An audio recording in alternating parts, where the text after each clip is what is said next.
There was a time when the HE1000 V2 was one of the best headphones, if not the best headphone I had ever heard. I think at one point it actually was my favorite.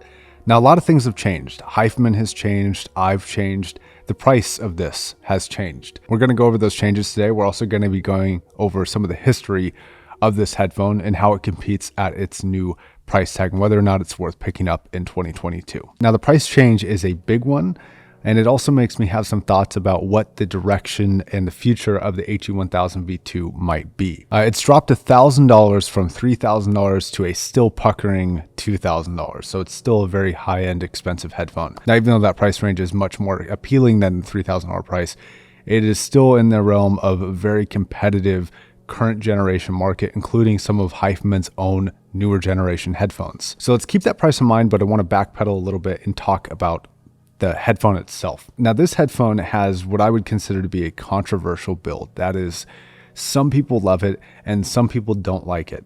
Now, let me go over why people may not like it. One of the reasons people may not like it is it's a physically large headphone. When it's on your head, it's huge. It's not as low profile. Now, the people buying $3,000 or $2,000 headphones, I don't think typically care about that, but it was a complaint that I saw brought up fairly often. Now, when this came out, comparing it against some of its competitors like the Utopia, the 800S, even a little bit later generation, something like the Empyrean, the build quality doesn't quite stack up, but I have some thoughts on that when I talk about some of the benefits of the build here. The other thing is that this wood around the edge is not real wood. This is actually just like a kind of a vinyl, I think, or some sort of wrap that is glued onto the outside. So I think that ended up rubbing people the wrong way. Originally, also, this came with a 2.5 millimeter, which was a big mistake in my opinion, instead of a 3.5 millimeter, though they've updated to the 3.5 millimeter, which is a good thing. Though I do think it's fair to bring up some benefits of this build. One of them is that if your head can accommodate the size of it, the fit is very comfortable. And despite being a big headphone, it's not a heavy one. I think this thing is only 420 grams. And because the weight is so evenly dispersed between the big ear pads and the big headband, you really don't really feel this thing a lot at all. This also is one of the last Hifimans to actually use this perforated kind of hole punch headband that Odyssey has seemingly adopted. I like this headband the most of any headband that Odyssey or Hifiman has made, mostly because you get the weight dispersed over a large surface area, but the holes allow for it to not collect as much kind of head heat as some of the non-perforated designs do. You also have like a hybrid design pad, which isn't like, you know, full-on thick hot leather. So overall, even though it's not built to the highest standard, it is one of the most comfortable, like, high-end headphones that I've personally tried, even till today, which is very impressive. Also, for some reason, I feel like the previous one was a little bit more obvious on whether or not this was metal or not. I can't actually tell. It's like this really close, like it could be a really high-end, nice plastic, or it could be a metal. As far as accessories, it still comes with the box and the worst cables ever made by a headphone company,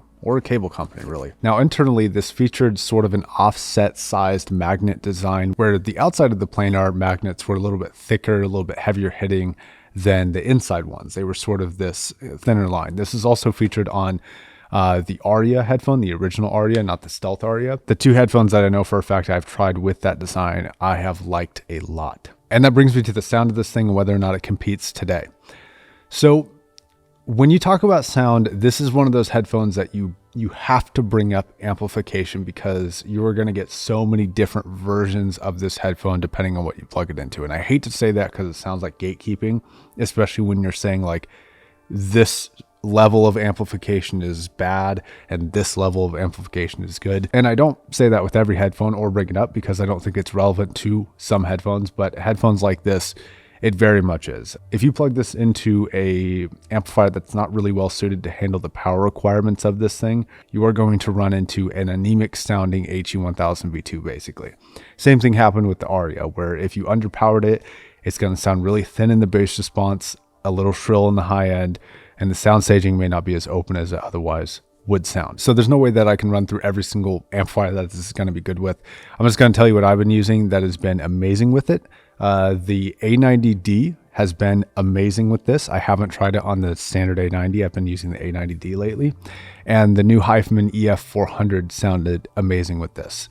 Some amplifiers that didn't sound amazing with this was the FIO K9 Pro. I didn't quite like that one. Not sure why. I'm not sure if it's a power issue or just the tuning of that specific amplifier. I also didn't like it with some lower end amps. I tried it with the Moon River 2, which has a high voltage amount, but a low wattage amount and a very clean measuring signal. But I really felt that I was punished with an anemic and thin bass response on that headphone. So I also tried this on the 11 Audio Broadway, and not really that great. The low end was really good on it, but the high end suffered because that's sort of I kind of consider it to be a little bit of a V-shaped amplifier. And since this already has a pretty forward treble response, it just brought it up a little too far for me to enjoy. Felt a little too sharp. So if you're going to use this, I would highly recommend something like an A90D. I thought that was a really good pairing. A lot of people also use this with high-end tube amplifiers. I don't have one of those around right now to test, but I imagine it would sound great with like some of the Woo Audio stuff. It would probably sound very good. It's not the impedance that gets you with planars like this, it's the sensitivity. So this is only like 34 ohms, I think, but the sensitivity is only 90 dB. And so you really want an amplifier with it in general to get it up to the proper volume level. But then you seem to need a good quality amplifier with not only the right wattage, but a decent amount of voltage to really get it to sound proper beyond just sounding loud enough. So after having so much experience with so many high-end headphones at this point, I'm starting to realize some of the benefits of this headphone, but also some of the shortcomings. I want to talk about some of the shortcomings first. This is a treble forward headphone. Now, this is a bad thing and a good thing here. This allows this headphone to be extremely detailed, extraordinarily detailed, actually. Now, it's still definitely a top player for detail right now, in my opinion, for around $2,000. But the downside is you have to deal with some of the consequences of that. Now, it's not quite to the extreme that the HE1000 SE was, where that headphone was like detailed but not always in the right area, and it suffered from some other drawbacks, and it was a little bit more V-shaped and a little bit more kind of jumpy sounding than this headphone is. This is a little bit more subtle, and because of that, I actually like it more than the HE1000 SE, even though the SE is more detailed. But the treble response, if you don't have a perfectly recorded track, can be a little bit intense from time to time. Now, EQ easily accommodates for this. The right amplifier can help with this or hurt it, depending on if you have a good pairing or not. But the thing I noticed most is a slight metallic shift. Now, this is no different than a lot of the kind of earlier generation planars, like I'm considering this one to be. A lot of those had a metallic shift, and if you really listen for it nowadays, you can still find it on a lot of stuff. But regarding treble tonality, this may lean a little bit less on the natural side and a little bit more on the artificial side, and because of that, I think some people may like it for certain types of instruments and certain types of music, but it may harm other types of instruments and other types of music that need to sound a little bit more naturalistic, if you want to call it that. So as far as the cons of this, that's really the biggest major con that I've found. There's other headphones that beat it in some areas, but that's not necessarily a bad thing that this does as much as a really good thing that other headphones do. Now, I want to talk about the two areas where this headphone still really stands out to me as being very impressive, and that's vocals and bass response. So let's talk about the bass first, because I think it's fairly simple. This still is a very impressive bass because of its, I guess, overall characteristics. It's got a good quantity, but not overkill. It's not too bloated, but not too dry. It's not too hyper focused on the center kind of mono bass like some of the Odyssey headphones can do, where they have a lot of bass and the bass sounds really good and very fast and very detailed, but it's not surrounding. It doesn't give you this sense of environment that a headphone like this can. And the bass response on this headphone really does give you a sense of spaciousness and size for whatever you happen to be listening to. So if you're listening to a live recording in a concert hall, you really get this sense from not only the mids and the treble, but the bass feels like an underlying large space. And I really like that about this. I feel like it's a very balanced bass response, and I feel like balance is really something that more high-end headphones should strive for, rather than the extremes of any particular region. I'm definitely not saying that this is the best bass that I've ever heard come out of any headphone, but it is very, very good. And I would say that for the $2,000 asking price, it is exactly on par with what I would consider the performance to be. So mid-range. I've noticed that there are a few ways to do mid-range where it still sounds really good, but you can't have both. So if we're going to call back to something like an HD 600, right? It's got this lush, very full, very complete sounding mid-range. And that is one approach to mid-range, and it's still one of my favorite approaches. But this is different, but also equally good, maybe even better. So this has a little bit of an emphasis on the upper mids and a little bit less of an emphasis on the lower mids. Now, because of this, some voices that need authority don't have it, and some voices that are a little bit too bright still come across a little bit too bright. Like if you're listening to Sia or something like that, she's going to come across pretty harsh. But as far as Hifiman's lineup, this still has some of the best mid-range that I've heard come out of their headphones, because there's this sweet spot where you have a properly recorded track with I don't want to say an uncharacteristic vocalist, but you have a vocalist that doesn't have extreme characteristics on the high end or the low end, where it just nails that performance and it sounds extremely precise, very complete, hyper detailed. The tonality is on point as far as I can tell. And I've talked about this a few times with some other things, but there's this sense where you listen to something and it just kind of clicks into place that that's how it's supposed to be. I don't know for a fact that it is, of course, but like you get this feeling like, oh yeah, they nailed it on this one. Then you go and listen to it on another even Hifiman or another Odyssey headphone or an Empyrean or an Abyss headphone. And for whatever reason, that particular vocalist just doesn't quite pop the same way that it does on the V2. But then, of course, those other headphones have their own characteristics and their own vocalists that sound really good on those. But I think that this is the headphone from Hifiman that I'm most consistently impressed with vocals on. And Hifiman is not a company that I really think, oh yeah, I like the vocals of that company. But with the V2, I definitely think that. And I think that that might be the most impressive feature about it, is the vocal presentation. Sound staging is a little weird on this one. I remember the sound staging being better. Now, it's not bad. I just remember it being like a really impressive feature. And maybe I think the market has just adjusted to be a little bit better for some of the more modern headphones. And I hadn't heard any of the Abyss stuff, like the AB1266. I hadn't heard when I listened to this. I hadn't heard the HE1. I hadn't heard the Empyreans. I hadn't heard a lot of stuff, a lot of things that are very, very good.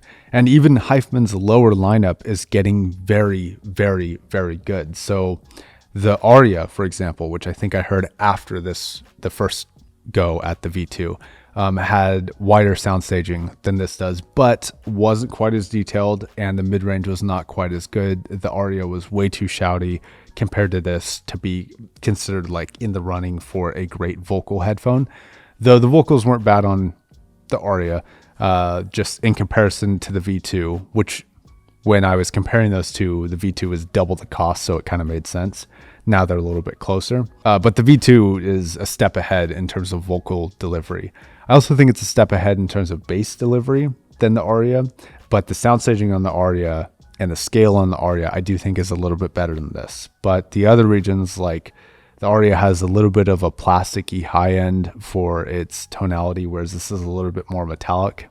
Personally, I'd rather have the metallic, really tight sound than that plasticky kind of rounded sound, if that makes any sense. And then you have a very, very good Hifiman headphone that's like a quarter of this cost right now, which is the Edition XS, which is very good. This headphone in pretty much every circumstance is still a level ahead, except for maybe staging isolation. I feel like the isolation between instruments on the XS was actually a little bit better than this headphone, but when it came to overall sound staging width, bass response, vocal focus, and overall sound signature and treble detail, I did feel like this was still a much better headphone than that XS was. Though I do think that the XS is a slightly warmer headphone than this is, and to certain people that's going to be way more preferable than the very exacting sound of the V2. Last headphone to compare is the Aria Stealth, which is the newer Aria. It's the one you get if you buy an Aria right now.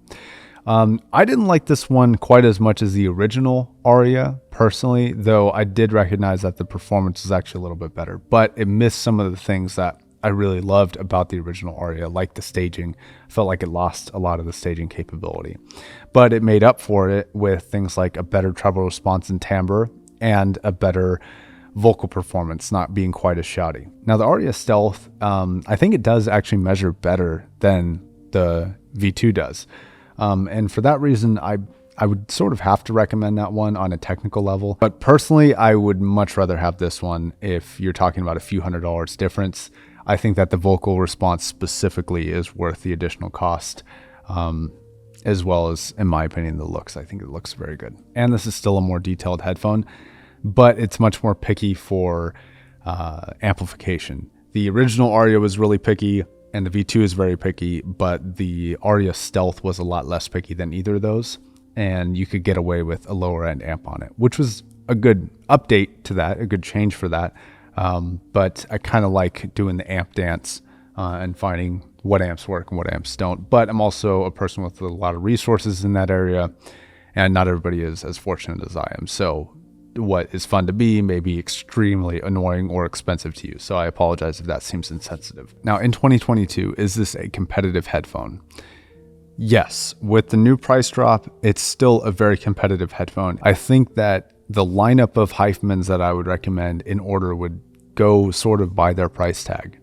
It would go Sundara first, then Edition XS, then the Aria Stealth, then the HE1000 V2, and I would skip any of the electrostatic stuff. I haven't been very impressed with their electrostatic line, and I don't think that the Sysvara or the HE1000 SE is worth it over the cost of this. I think that this is about as high as I would go in Hifiman's current lineup. Now, I don't know for sure, and I don't have any insider information.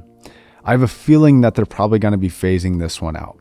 It's a relatively older technology for Hifiman's newer stuff. Like, this is one of the first headphones to feature their like nano technology, but now almost all of their like higher end headphones have that. So it's not quite as impressive as it used to be in terms of some of the tech that's in here. But with the price drop, I think they're either accommodating for a falling buyer market, which is existing everywhere, not just for Hifiman.